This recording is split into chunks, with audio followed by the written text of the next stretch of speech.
전자기 유도 현상을 보시게 되면 일단 문제상에서 무엇이 나오냐면 단언컨대 이 두 개밖에 내질 않습니다. 뭐냐면 세기와 방향 요 두 가지만 출제를 한다라는 거서 얘를 1번, 얘를 2번이라고 얘기를 할게요. 그러면 이걸 이제 어떻게 접근할 것인지 봐주세요.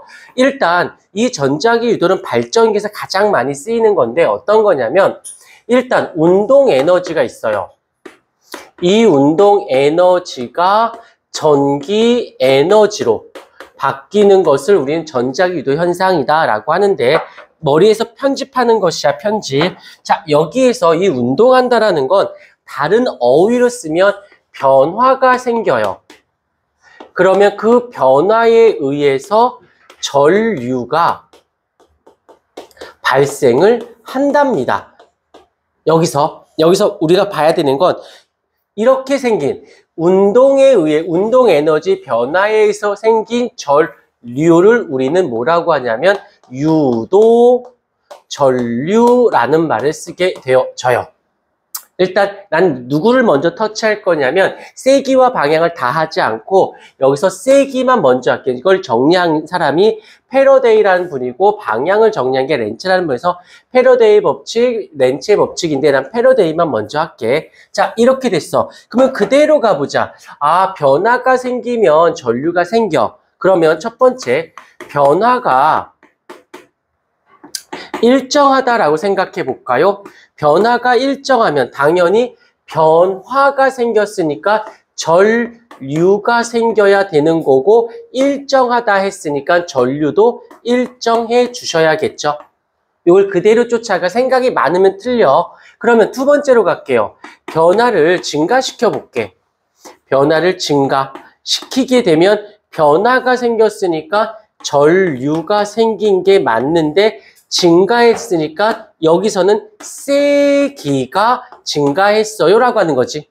그러면 여기서 이제 중요한 건 나는 이 전류를 궁금해. 전류가. 그러면 변화의 유무로 확인할 수 있다는 거지. 그때 변화를 크게 할 조건에 대해서 알아보십시다. 변화를 크게 한다라면 전류값이 세지니까. 근데 여기서 잠깐 멈춰서 우리가 중학교 때 배웠었던 V는 IR이라는 옴의 법칙이 있었을 것이야. 그러면 알겠지만 저항이 일정하다라는 상태에서 요 전압하고 요 전류는 어떤 관계가 돼야 돼? 당연히 비례 관계가 성립을 해 주셔야겠죠. 그런데 여기서를 전류라고 하지 않고 유도 전류라고 했듯이 여기서의 전압을 다른 말로 쓰기로 했대. 이건 고유명사니까 어쩔 수 없어. 기억해 주셔야 돼. 그렇다면 주관식으로 나올 건 아니니까 유도 기전력이라는 말을 쓰고 똑같이 V로 씁니다. 단위도 볼트를 쓰는 거고. 그러니까 전압을 그냥 유도기전력이란 말 나오면 아, 전압이구나 라고 생각해주면 돼. 자, 여기서 첫 번째 조건을 볼게요. 단언컨대 가뭄수를 라지 n으로서 얘가 커. 가뭄수가 크다는 건 여러 번 감아. 10개 감았을 때보다 100개 감았을 때가 더 많이 감겨져 있지. 그러니까 그냥 쉽게 많이 감겨져 있으니까 아, 얘도 전류가 세지게 되는 조건이 성립할 수 있겠구나 라고 보시면 되는 거고요. 두 번째로는 여기서 이제 어휘들이 좀 몇 가지가 나오거든. 자기 선속. 자꾸 선속. 자기 선속. 이걸 이렇게 파이라고 읽거든요. 단위로는 웨버라고 하는데 얘가 같은 말로는 자기장의 세기. 더 쉽게 해볼게. 센 자석이란 뜻이에요. 이게 커. 그래도 당연히 변화가 큰 거. 그러니까 요만한 자석이 왔다 변화를 주는 것보다 큰 자석이 변화가 됐을 때가 더 큰 거잖아. 당연한 거지. 뭐 당연한 거지. 그 다음에 세 번째로는 누가 들어가냐면 바로 시간이 들어가요. 자, 시간이 천천히 움직이는 거랑 빨리 움직이는 거랑 시간이 짧다라는 건 그만큼 빠르다라는 뜻이겠지. 당연히 시간이 어떨수록 작을수록 얘는 작을수록 커지겠지.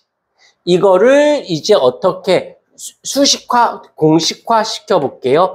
가뭄수와는 비례하고 자속의 변화에 비례하면서 시간은 반비례 관계가 된다라고 하는 게 패러데이 법칙인 거야.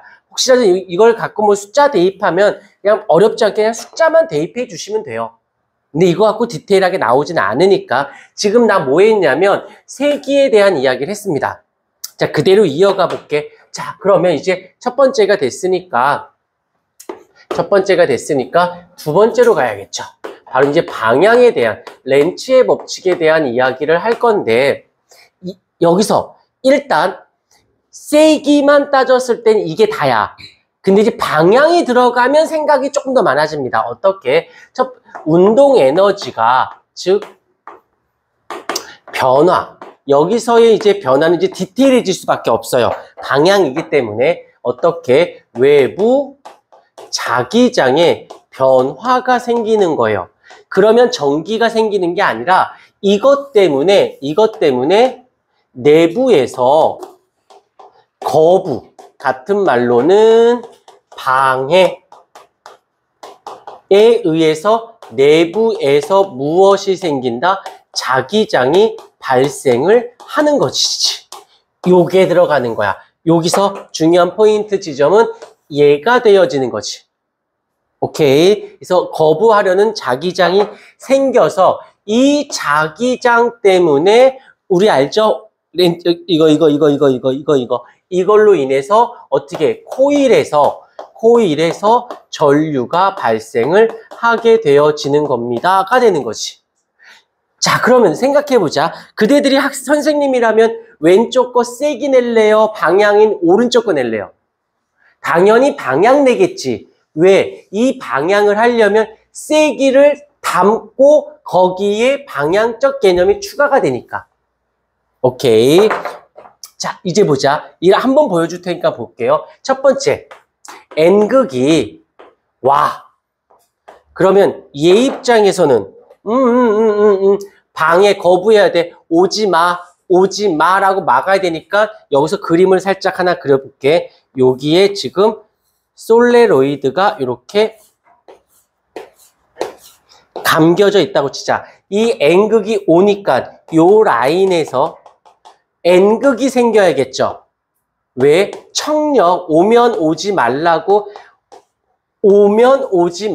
해야 되니까. 자, 근데 조금만 잘 봐봐. 이번에는 두 번째 N극이 가.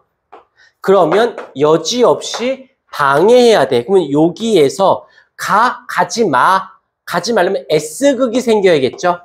당겨줘야 된단 말이야. 인력이 생기는 거지. 방향성이 나오는 거야. 방향성이. 계속해 볼게요.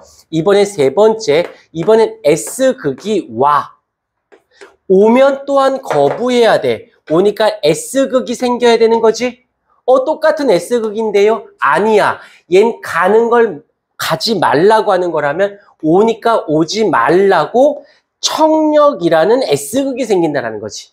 똑같은 S극이라도 방향이 다르다는 거.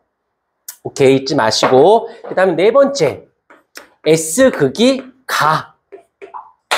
가면 가지 마 해야 되니까 가지 마. N극이 생겨야겠죠. 당겨줘야 돼. N에서 어떻게? 인력이죠. 그래서 똑같은 S극이라도 상황이 달라질 수 있는 상황이 생긴다라는 거. 자, 근데 여기서 보자. 여기서 보게 되면 요쪽에서는 N극 아니면 S극밖에 없어. 이쪽에서 볼까? 와 아니면 가밖에 없어요. 그러니까 총 나올 수 있는 경우의 수는 총 4가지밖에 없다라는 거지. 그래서 여기서 방향을 잡아줘야 되는 거고. 자, 그 다음에 끝나지 않았어. 여기를 보자. 여기가 N극이었을 때 어떻게 해줘? 감아주는 게 지금 위쪽으로 감아주는 거 느껴지십니까? 그래서 전류가 위쪽으로, N극이 여기 생겼으니까 전류의 방향이 이렇게 위쪽이어야 되잖아. 그러면 이쪽은 S니까 어떻게 해줘야 돼? 아래로 흘러야 되는 방향인 거지. 얘도 S가 이쪽이니까 N이 이쪽이니까 이렇게 감아줘야지. 여기가 이렇게 되어지는 것이고 여기가 다시 이렇게 되어지는 것이고 그랬을 때 잘 봐. 이제 여기랑 얘를 묶어볼 거야. 얘를 기준으로 삼아 볼게요. 얘를 기준이었을 때 N이 Y가 이쪽 위쪽이라면 N은 똑같은데 하나가 바뀌었죠. 그러니까 반대 방향이 된 거고 여기서도 보자. 오는 건 똑같은데 N이 아니라 S가 됐으니까 또 얘랑 반대인 게 맞죠. 그런데 N이 S가 됐고 Y가 가가 되니까 반대의 반대니까 얘랑 똑같은 방향이 잡히는 거지. 오케이? 오케이. 요건 이거 되면 이게 어쩌고 요게 지금 이 네 개가 요 네 개를 얘기한 거예요. 오케이. 처음 듣는 학생들이라면 얘를 갖고 설명하겠지만 처음 듣는 게 아니기 때문에 포인트를 잡아놓고 문제에서 질문이 들어와야 돼요. 언능 사진 찍어.